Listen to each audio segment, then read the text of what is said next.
आज मैं आपको कार्तिक मास कथा का 30वां अध्याय सुनाऊंगा। तो चलिए गणपति जी का नाम लेके वीडियो को करते हैं स्टार्ट। श्री गणेशाय नमः। 30वां अध्याय। भगवान कृष्ण ने कहा, हे प्रिय नारद जी, ये वचन सुनकर महाराज पृथु बड़े विस्मित हुए। अतः मैं उन्हें नारद जी का पूजन करके उनको विदा किया। इसलिए माघ, कार्तिक और एकादशी, यह 3 व्रत मुझे आध्यात्मिक प्रिय हैं। वनस्पतियों के तुलसी महीने में कार्तिक तिथियों में एकादशी और क्षेत्र में श्री कार्तिक मुझे यह प्रिय है। जो प्राणी जितेंद्रिय होकर इनका सेवन करता है वह यज्ञ करने वाले मनुष्य से भी अधिक प्रिय लगता है। जो प्राणी विधि से इनकी सेवा करता है उनके मेरे अनुग्रह से सब पाप दूर हो जाते हैं।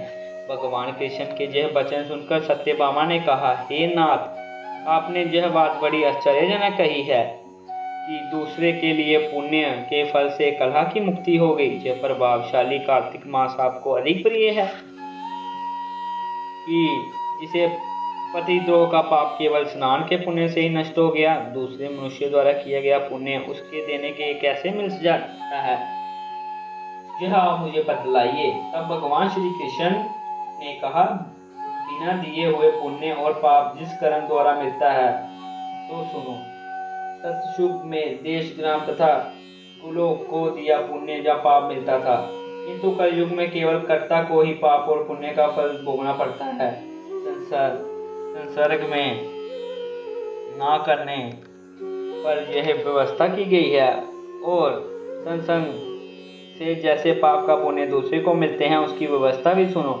पढ़ाना, यज्ञ कराना और एक साथ भोजन करने से पाप पुण्य का आधा फल मिलता है। एक स्नान पर बैठे तथा सवारी पर चढ़ने से श्वास के आने जाने एक से पुण्य व पाप का चौथा भाग प्राणी मात्र को मिलता है। स्पर्श करने, भोजन करने से और दूसरे की स्तुति करने से पुण्य और पाप का 6वां भाग मिलता है। दर्शन करने, सुनने तथा ध्यान करने से मनुष्य को पुण्य और पाप का 10वां अंश मिलता है।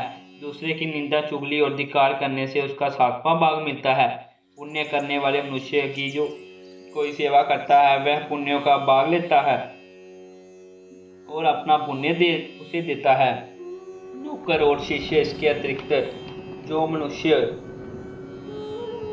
दूसरों की सेवा करवा उसे पैसे नहीं देते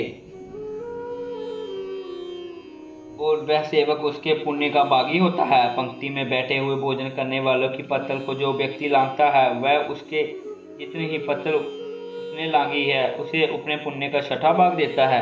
स्नान तथा ध्यान आदि करते हुए मनुष्य ने जो व्यक्ति बातचीत करता है तथा उसे स्पर्श करता है वह उसके पुण्य का 6वां भाग उसे दे डालता है। जो मनुष्य धर्म के काम के लिए दूसरों से धन मांगता है पुण्य का भागी होता है। ठीक उसी तरह से जिस तरह की दान करने वाला पुण्य का भागी होता है और मनुष्य धर्म का उपदेश करता है और पश्चात श्रोता से याचना करता है वह अपने पुण्य का 6वां भाग उसे देता है। जो मनुष्य दूसरों की धन चुराकर उसे धर्म करता है वह चोरी का फल भोगता है और शीघ्र ही निधन हो जाता है, और जिसका धन चुराता है वह पुण्य का भागी हो जाता है। बिना ऋण के उतारे जो मनुष्य मर जाते हैं उन्हें ऋण देने वाले सज्जन पुण्य के भागी होते हैं। शिक्षा देने वाला, सलाह देने वाला, सामग्री को जुटाने वाला तथा प्रेरणा देने वाला यह पाप और पुण्य के 6ठे भाग को प्राप्त होते हैं।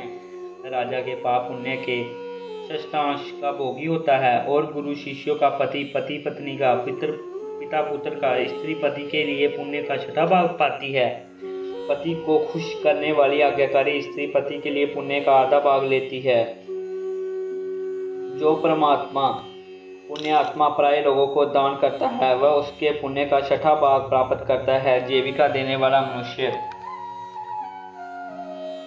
ग्रहण करने वाले मनुष्य के पुण्याष्ट के 6ठे भाग को प्राप्त करता है। इस प्रकार दूसरों के पुण्य अथवा पाप बिना देने के दूसरों को मिल सकते हैं, किंतु यह नियम जो कि मैंने बतलाए हैं कल युग में लागू नहीं होते। कल युग में तो एकमात्र कर्ता को ही अपने पाप का पुण्य भोगने पड़ते हैं।